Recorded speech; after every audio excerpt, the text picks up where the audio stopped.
Welcome back to Cold Blood Files channel. If you're someone who's fascinated by real-life criminal cases, by the chilling truths hiding behind seemingly ordinary faces, then you've come to the right place. Don't forget to subscribe and turn on notifications, because we'll continue bringing you true cases that are almost too disturbing to believe. This case begins on an ordinary early morning at a cement plant tucked into the quiet hills of Cupertino, California, where workers wake up before dawn to start their familiar routine. But no one that day knew that one of their coworkers, someone they'd had lunch with, chatted with about kids and weekend plans, laughed with during breaks, would become a killer before the sun rose. 3 people dead. 6 injured. A manhunt that lasted over 24 hours and sent shockwaves through Silicon Valley. And when the identity of the shooter was revealed, no one could believe it. He was a TV host, an author, a community activist who once spoke out against violence. His name was Shareef Allman. And this wasn't just a workplace shooting, this was a warning that society had missed, until it was too late. Do you really know the person working beside you every single day? There are people who smile on the outside, while hiding a storm on the inside. There are those who seem kind, even moral, but carry the seeds of destruction within. In this video, we'll dive deep into the case of Shareef Allman, peel back the layers of his mind, and reconstruct the horrifying timeline of the 2011 Cupertino massacre, one of the most shocking workplace shooting cases in modern U.S. history. Because what you're about to hear isn't just real, it's a reality that might shake your trust in everything you thought was safe. To understand what led to the deadly shooting at the Lehigh cement plant, we need to rewind the clock to the life of Shareef Allman, a man once seen as a moral role model, but in truth, was a ticking time bomb hiding in plain sight. Shareef Allman was born in 1963. To many, he was the embodiment of success, a black man who had risen above adversity, who worked hard, spoke well, and looked the part of someone trustworthy.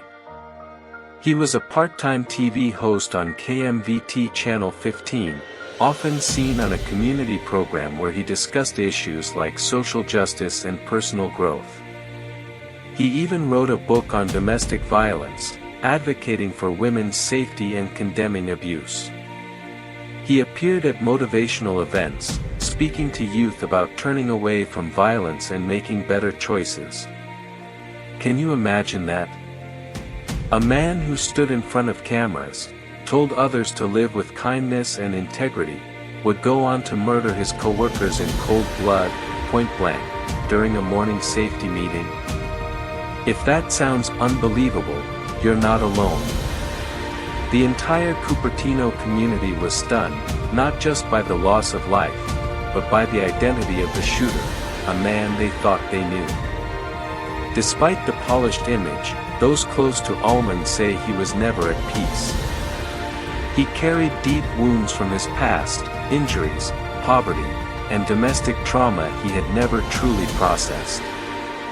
Though he spoke publicly against violence, privately, he harbored a strong sense of injustice and resentment. Some of his longtime friends recalled him saying things like, "People like me never get a fair chance. They'll never let someone like me rise." As the years passed, he became more withdrawn. After work, he didn't socialize. He retreated into isolation, writing angry thoughts in journals and obsessing over perceived wrongs. Some believe it was during these quiet, lonely hours that the seed of the massacre began to grow. In the weeks leading up to the tragedy, Allman's demeanor shifted. He began complaining to coworkers about being disrespected at work, about management targeting him, and about not being treated like a man. These comments were dismissed as workplace frustration. But behind the scenes, he had already begun stockpiling weapons. No one thought the man who once preached against violence was planning an act of extreme, calculated violence himself. And then, the morning came, the one no one could ever prepare for. A routine, safety meeting became a slaughterhouse. When rage goes unresolved, it doesn't disappear. It waits, and festers, until it erupts. On October 5, 2011, the early morning sky over Cupertino was still dim as workers began arriving at the Lehigh cement plant, a sprawling, dust-covered facility where dozens of employees prepared for what seemed like just another regular shift. No one had the faintest idea that within minutes, this factory would become the scene of a chilling crime, and the man behind it was someone they had shared lunch breaks and jokes with. Shareef Allman. Around 4:30 a.m., Allman entered the plant, punctual as always. No one noticed anything off.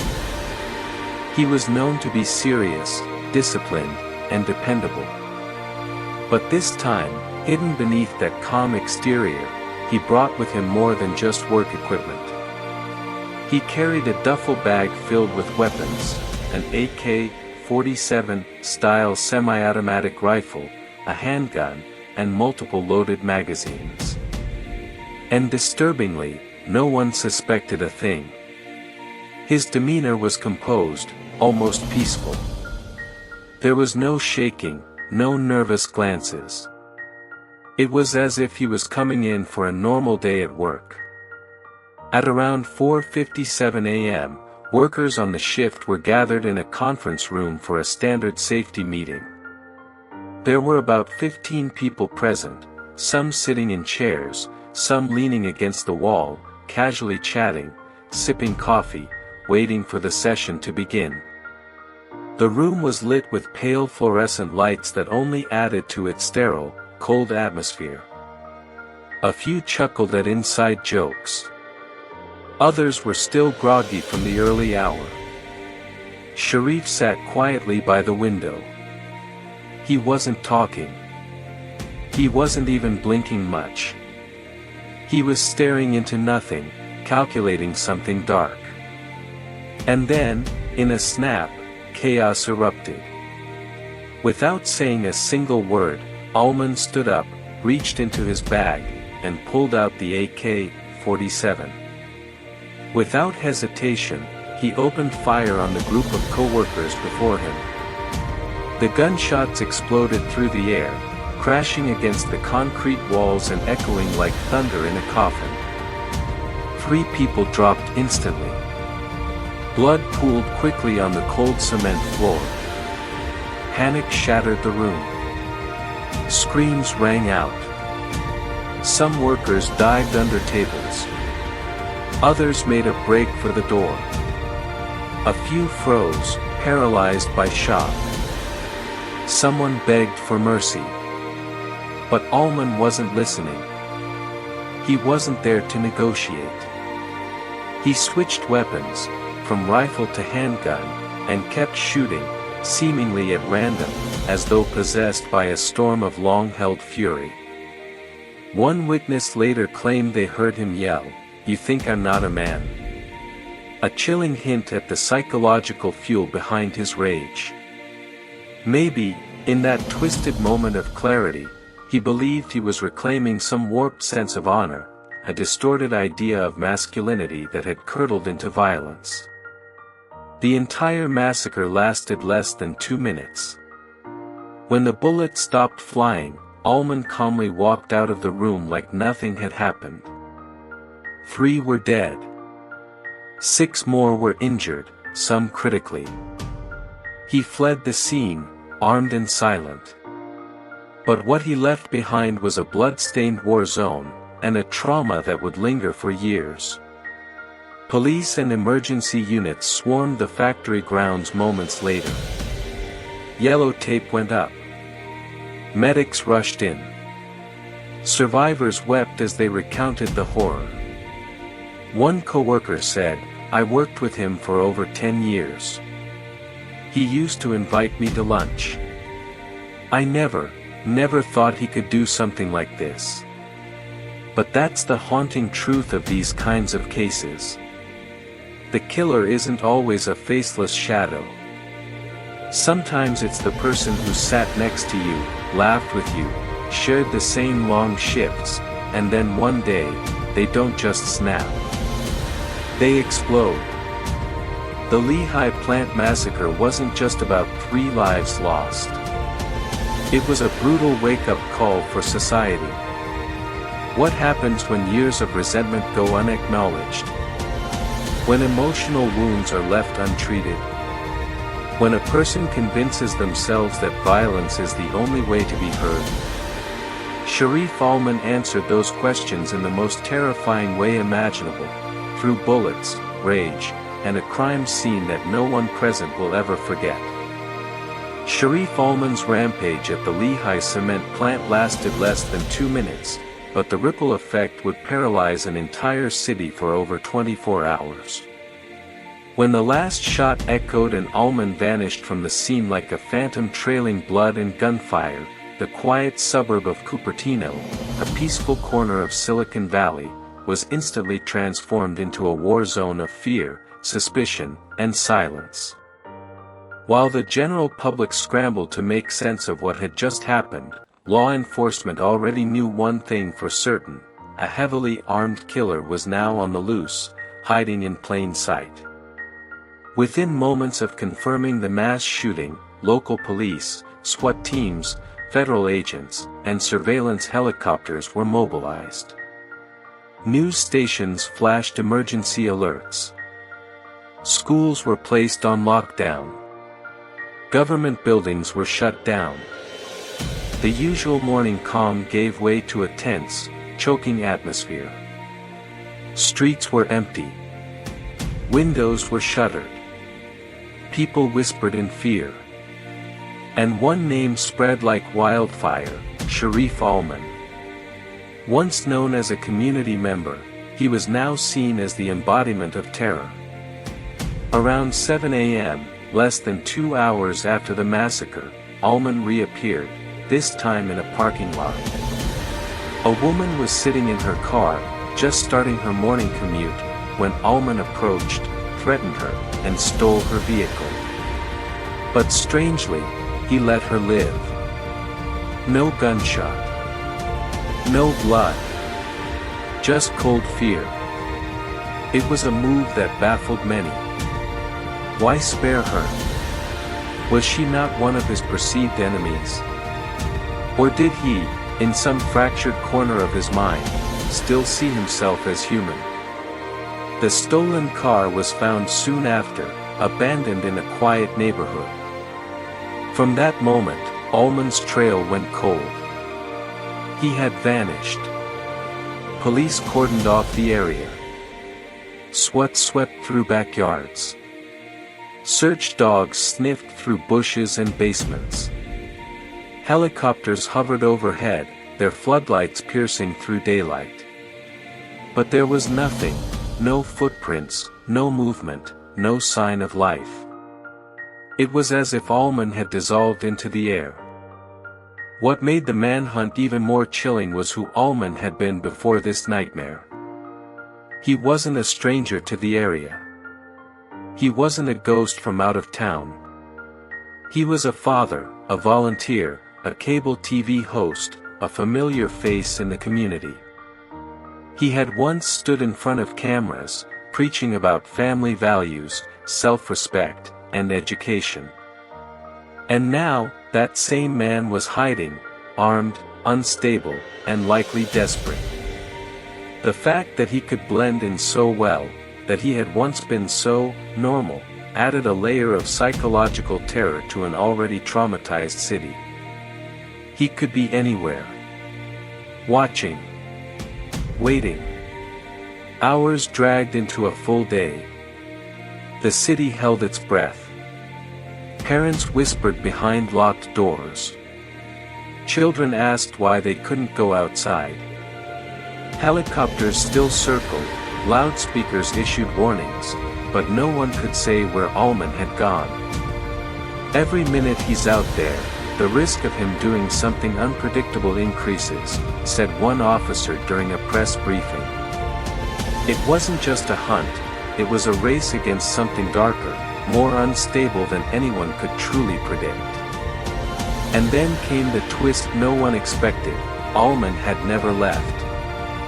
While officers were chasing shadows miles away, the killer was hiding in a backyard, mere steps from the very police perimeter set to catch him. He had chosen not to run far, but instead to disappear into the folds of familiarity. Maybe he believed they wouldn't look so close. Maybe he didn't plan to run at all. Perhaps he lay there, under a tarp or in a shed, reliving the massacre. Maybe he was waiting for the courage to end it all, or waiting for one final chance to act. On the morning of October 6th, nearly 24 hours after the shooting, officers swept the neighborhood one last time. In the backyard of a quiet home, they found him. A figure lying still. A gun nearby. No note. No movement. No words. Shareef Allman was dead. A self-inflicted gunshot. Just like that, the monster that had haunted an entire city vanished for good. But there was no closure. Only silence. No courtroom. No trial. No answers. Why had he done it? What pushed him over the edge? Those closest to him were left stunned, grasping for explanations that never came. His death left a gaping hole, because unlike the violence he inflicted, it gave no resolution, only questions. The nightmare ended not with sirens and handcuffs, but with an empty backyard and a body, once a father, once a worker, once a neighbor. Now, a killer. Forever a mystery. There are people who, on the surface, appear to be the very image of stability: hardworking, friendly, responsible. They show up to work on time, participate in community activities, and wear just the right smile when needed. But behind that polished mask, sometimes a storm is brewing, a quiet darkness accumulating over the years. Shareef Allman was one such man, a ticking time bomb with a familiar face. Before becoming the perpetrator of one of Cupertino's deadliest mass shootings, Allman seemed like someone no one would suspect. He worked at the Hanson Permanente cement plant for years, a physically demanding, gritty, but steady job. Outside of work, he was a dedicated single father to his daughter, and also the host of a community TV show called Real to Real, where he discussed domestic violence, gender equality, and the positive role of men in society. On paper, he sounded enlightened, moral, and thoughtful. But upon closer inspection, the cracks had long since formed, only no one had the clarity or courage to see them. For years, Allman displayed signs of emotional instability. Some co-workers described him as having a dangerous look when he was angry. Others recalled him cursing, breaking equipment in fits of rage at the plant. There were moments when his anger grew so intense that managers had to step in. And yet, things always blew over. Because he kept showing up. Kept smiling. Kept hosting his TV show like a moral preacher. Society is quick to forgive those who perform kindness well. Perhaps the most revealing piece of Allman's inner world was a self-written, unpublished novel titled Amazing Grace. Beneath that serene title was a narrative filled with rape, murder, and deep resentment toward powerful female characters, as if the book were his personal outlet for real-life grievances. Investigators later read it and shuddered. It wasn't just fiction. It was a blueprint of suppressed fury, a window into his fractured psyche. In public, Allman often portrayed himself as a devoted father. He once said in an interview, "If you're not there for your child, who will be?" We need to be role models for our youth. It sounded noble. But there was something unsettling beneath the words. Behind closed doors, he had a history of conflict, especially with women. He had been investigated for harassment and aggressive behavior. Over time, it seemed he began to see himself as a victim, isolated, misunderstood, threatened. Work wasn't going smoothly either. Coworkers said he was volatile when criticized. In the months leading up to the shooting, he reportedly argued fiercely with management over shift schedules and workplace fairness. Rumors circulated that he believed he was being discriminated against for being a black man. Perhaps he felt cornered, excluded from a system he couldn't control. And that resentment only grew. No one can pinpoint the exact moment when Shareef Allman became a killer. Cracks like these don't appear overnight. They are built over years, layers of pressure, unspoken trauma, and broken trust. Maybe there was a single personal event that pushed him too far. Maybe it was a slow collapse of belief in fairness and humanity. But what's certain is that behind Allman's smile was a mask, and when that mask finally slipped, what emerged was a horror no one expected. Imagine this, a man standing in front of 15 coworkers, pulling out a gun, and opening fire without hesitation. That isn't a spontaneous outburst. That is a calculated explosion, fueled by long-simmering rage and emotional detachment. It is the peak of a mental descent no one took seriously until it was too late. In the days after the tragedy, people remained stunned that someone like Allman, a man who hosted moral discussions, who championed fatherhood, could commit such a massacre. But that's what makes this case so haunting. Monsters don't always look like monsters. Sometimes, they smile. They preach. They parent. And then, one day, they pull the trigger. After the last gunshot echoed through that fateful morning, Cupertino was never the same. The name Shareef Allman became more than just that of a killer, it became a living nightmare, whispered between families and replayed endlessly in the minds of survivors. This case didn't just take lives. It left wounds far deeper, haunting, invisible scars that would cling to the souls of those who were unlucky enough to witness it. At the scene, after Allman left the cement plant with his weapon still warm from the slaughter, bodies lay motionless on the cold concrete floor. Some victims' eyes were still open, as if refusing to accept what had just happened. These were men he had worked with, joked with, shared coffee breaks with. They talked about families, vacations, the weather, and now, they were targets in his silent, pent-up rage. The horror wasn't just the act of murder. It was the betrayal, committed by a face they all thought they knew. For the families of the victims, who sent their husbands, fathers, sons out the door that morning, they never imagined it would be the last time they'd see them alive. Some got the news from police just as they were making breakfast. Others turned on the television and froze when they recognized the company name, their hearts sinking as names trickled out. The sobs in hospital waiting rooms, the embraces that couldn't offer comfort, the endless shock, each became a blade carving deeper into the heart of a town once untouched by such cruelty. Cupertino used to be a place where people left their cars unlocked, kids rode bikes until dusk, and neighbors shared dinner across fences. But after the shooting, what spread fastest wasn't compassion, it was doubt. People began eyeing each other with suspicion.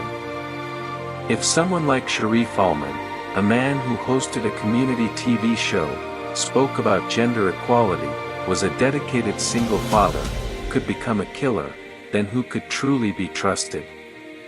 The city council held emergency meetings. Media outlets descended.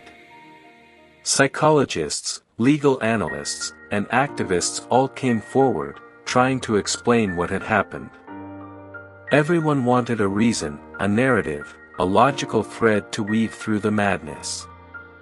But for the woman who lost her husband, for the child who lost a father, explanations were nothing more than empty noise. What hurt the most were the questions that would never be answered. What if someone had noticed earlier? What if the plant had taken his anger seriously? What if someone had read his violent novel and sounded the alarm? What if Shareef had asked for help instead of loading a gun? But, what if, will always remain, what if? The reality stayed cold as the concrete soaked in blood. At memorials, candles flickered in the evening wind, hands clasped tightly, voices quivered as names of the dead were read aloud. But deep down, everyone knew the truth: the damage was permanent. The Shareef Allman case stole more than lives. It stole a town's peace, its faith in the familiar, and left behind a question that still lingers in every hallway, in every office: how do we recognize a killer when he's smiling at us every day? The Shareef Allman case didn't truly end when the last gunshot rang out. It didn't end when his lifeless body was found beneath the shade of a suburban backyard. And it certainly didn't end with tearful press conferences or memorial wreaths. The truth is, it never really ended, because the aftershocks are still rippling quietly through the hidden corners of our society, in workplaces, in relationships, and more deeply, in the indifference that lives within us all. Looking back at everything that unfolded, perhaps the most haunting realization is this: the warning signs were always there, but no one truly listened. Shareef had written a violent novel, where the protagonist unleashed vengeance through bullets. He'd had conflicts at work, growing anger when denied overtime shifts. He was known to be frustrated with his job, had kept a gun in his car, and was even denied a firearms permit.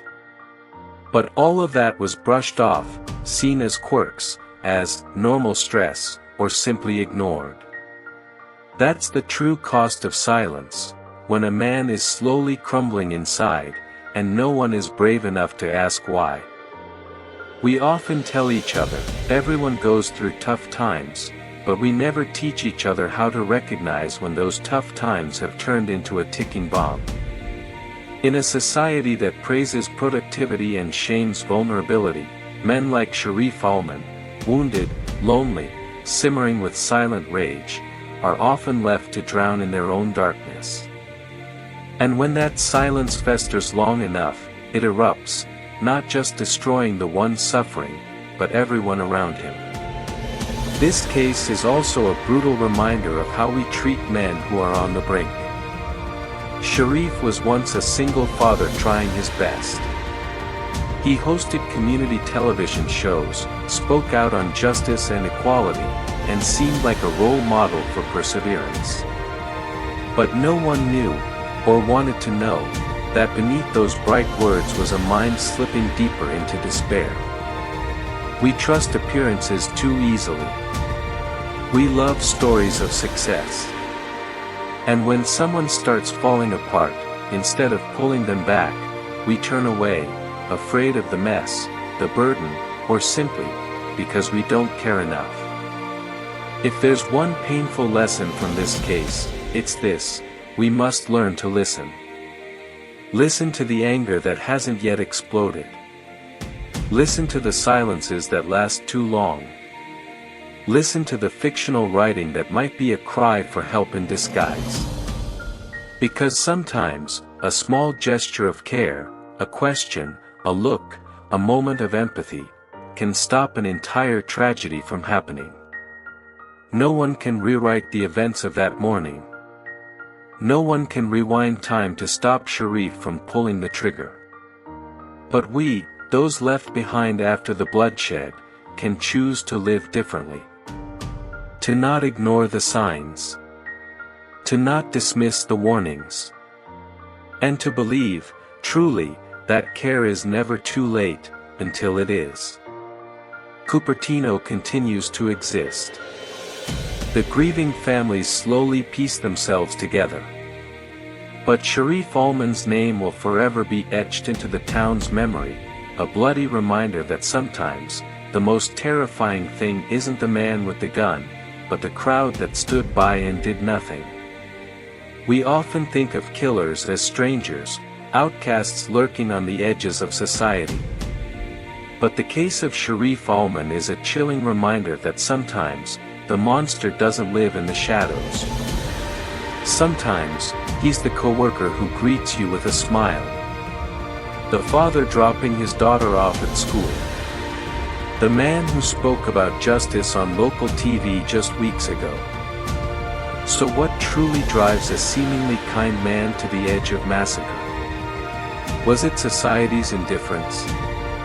A lifetime of unhealed emotional wounds? Was it ambition crushed one time too many? Or doors that kept slamming shut, over and over, until the rage boiled over? We may never know for sure. But if you're still here, listening to this moment, then you might be the kind of person who can make a difference. The one who looks beyond appearances. The one who asks, why, instead of turning away. The one who pauses when someone seems off, rather than stepping over them like they're invisible. You've just heard the full case of Shareef Allman, a case that left behind not just victims, but a silent question: how many other tragedies are quietly growing in the dark, simply because no one dares to look? Thank you for staying with me until the very end. If this video gave you something to think about, don't forget to like, share, and subscribe to the channel for more true crime cases, psychological deep dives, and stories that will leave you thinking long after the screen fades to black. And remember this: the most terrifying thing isn't always the blood. Sometimes, it's the truth that no one dared to speak.